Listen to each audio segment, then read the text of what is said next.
Hi, I'm Jack Hemingway with the Gardening Products Review. Today we're testing the Pruner.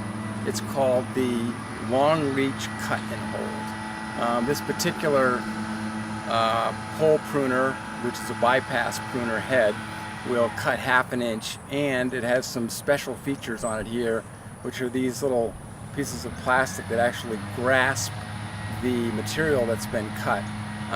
I used to own a tree care company and prune a lot of apple trees, and when you're up in the crown of the tree, these are absolutely fantastic in cutting a branch or a small limb and taking it off the tree and throwing it down onto the ground, as opposed to having to fish out a bunch of sticks that were stuck in the canopy of a tree.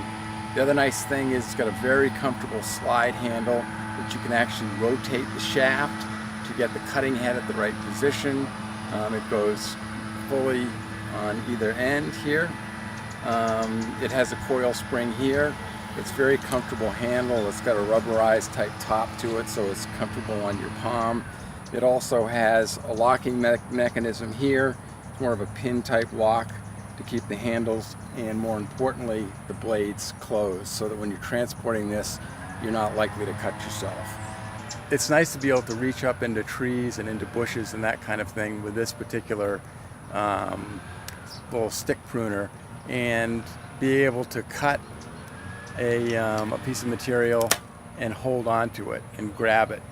The real advantage of this is that you can take it and move it away from your cutting area and drop it.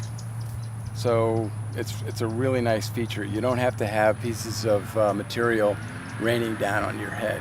And as I said before, it's really important to wear safety glasses when you're making these cuts over your head or using any kind of pruning tool at all. This is a nice little pruner for getting into tight spaces. It's not the longest thing in the world, but it's not designed to do that. It's supposed to get into areas that you just don't want to walk into. It's really terrific when you're trying to reach areas that are, a few feet away, and you want to cut something and actually hold cut and grab feature where you can actually cut the